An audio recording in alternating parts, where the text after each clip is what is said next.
I think we got a really good team coming in here tomorrow afternoon. Presbyterian, really respect their program, really well coached. Coach Farrell does a heck of a job. Experienced team that's going to pose a lot of problems for us in terms of their guard play, their post play.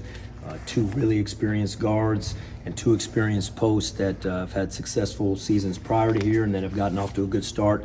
One of them hasn't played yet, but we expect him to play tomorrow. So between Reddish Roan in the backcourt and Crosby James in the backcourt and Owen McCormick in the front court and Winston Hill, four really experienced players. Style of play will pose some problems for us. Very good offensive rebounding team. Had 16 offensive rebounds versus Citadel the other night. Number 43 in the nation last year. Offensive rebounding, averaged almost 13 offensive rebounds per game. So obviously that's an emphasis for them, and we're going to have to be really good on the defensive glass to be able to keep them off that. And then a pressure defense team, a team a lot like Mercer that's going to put pressure on the basketball, pressure, not let us be comfortable running our offense. He's a very good defensive coach again, and tough team, tough defense that's going to pose a good challenge for us tomorrow. Coach, looking back at the tape from your season opener, what surprised you, maybe good and bad, after you've had time to digest that now? Yeah, I think, we really, looking back, when you say surprising, we actually had really good defensive possessions early in the game. And as well as Mercer shot the ball in the first half, we felt like we actually were accomplishing some of the things we wanted to on the defensive end. They made some shots that, we were probably looking back, say we were okay with them taking a contested 2 or a contested 3. But the fact is, when you let a team get going early, and we talked about this after the game, when you let them get it going early, that momentum can carry. And then all of a sudden, they were all hot making shots. We knew we would have our hands full with the big fella in there. We just didn't have an answer in terms of when they got the ball that deep. And in terms of the negative side, some of the things that we had some possessions where the ball ended up sticking too much, and that's what really caused us problems in the first half. When the ball started moving side to side in the second half, we were much better. But that's where we've really focused a lot of our practice time, is making sure that ball doesn't stick on offense. No one guy is going to get us back in the game shooting the basketball. We got to do it as a team. We got to move the basketball. We got to trust the pass, and we were much better with that in the second half. You mentioned Crosby James. I know he had a really good three-point shooting percentage last year. I believe is JUCO, and then this year he's also, by the stats, I haven't seen their games, but he's been able to get to the rack. How are you going to be able to kind of neutralize him and not?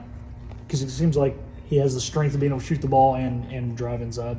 Yeah, he's a dynamic player. He's a dynamic guard. He's very strong. He's, like you said, he shot the ball at a very high rate last year from 3. His percentage so far this year, and it's so early, we know he's a great shooter. But he's also a very strong driver. He's a very tough player. So it poses a real challenge, and we're going to have to have a game plan in place to try and take away both. That's all you can do. But that's when you face dynamic players that can score on multiple levels like he can. It's going to be a great challenge for our guards. Coach, as you know, a lot of these games can come down to a free throw. Team missed some of those down the stretch on the season opener. How do you? Is it just something you just practice just by doing it? Is there any way to get better in the season with free throws? It seems like it's something that ECU struggled historically with.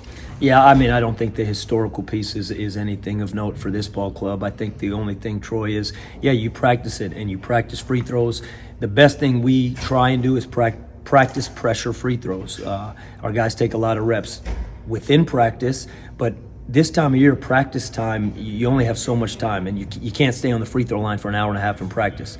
So we try and really create pressure situations with free throws in practice, and that's what we do then. And then the guys have to put time in on their own after practice, before practice, basically when they're in the gym, when it's not practice time, shooting free throws. And we do emphasize that. There's a multi-prong approach to it, but again, I don't think whatever free throw disparities there's been in the past has nothing to do with what happened on Tuesday night. Saw Tabs on the bike there in the second half. Can you give us any update on how he's doing? No, he's doing great. I think you guys will see that a lot, just to stay warm and allow his body, as he continues to get back in full game shape, that whether it's at the start of the game and he is getting ready to come in, he'll be on the bike, and then when he comes in the game and comes back out of the game, he'll probably go to the bike, and then in the second half. So him not playing in the second half as much, or whatever the case was, has nothing to do with the bike. That's just for him to stay in shape, stay warm as he's working his way back. Coach, it was a great celebration in the locker room after the game. Of course, your first Division I win as a head coach, first one here at East Carolina. Who did you hear from? Anybody interesting personally after the game that you got good stories from?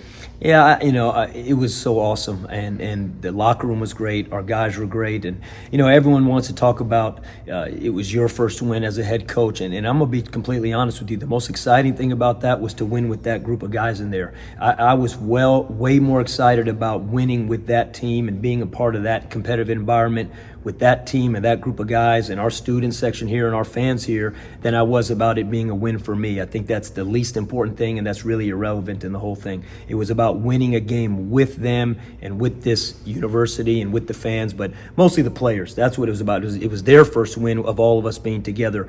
In terms of after the game, Troy, 24 years in this, you make some great friends, whether it's basketball friends or family or friends that you have nothing to do with basketball, and I feel fortunate to have heard from a lot of them, and it really was awesome. My family was here. That was the most important thing. My mom was in the stands, and obviously my family and my brother was here, so that was fantastic. But probably a neat thing was as I was walking to the press conference, I was on the phone with Coach Barnes walking there, and he called, and he got me. He called, and we had a chance to talk real quick heading into the press conference, so that was pretty cool.